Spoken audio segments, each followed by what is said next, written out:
فاسألوا أهل الذكر إن كنتم لا تعلمون. بسم الله الرحمن الرحيم. الحمد لله رب العالمين، أشهد أن لا إله إلا الله وحده لا شريك له، وأشهد أن محمدا عبده ورسوله. اللهم صل عليه وعلى آله وصحبه أجمعين. بعد.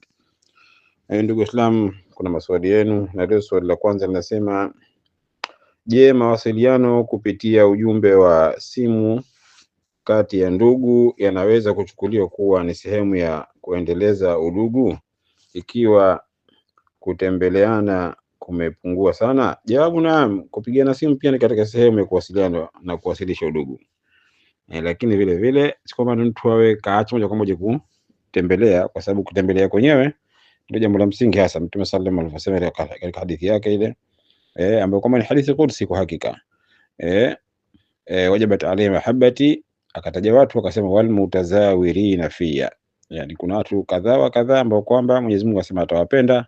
Miongoni mwa hao ni wale ambao kwamba wanafanyiana ziara, huyu anamtembelea huyu na huyu anamtembelea yule. Kwa hivyo ziara inatakiwa, lakini si kwamba tabana haitakuwa wakati wote watu wanakuwa na mashughuli haya na haya wanapigana simu. Ni katika sehemu vile vile ya kuwasiliana, hakuna ubaya katika hilo na ni nzuri pia vile vile.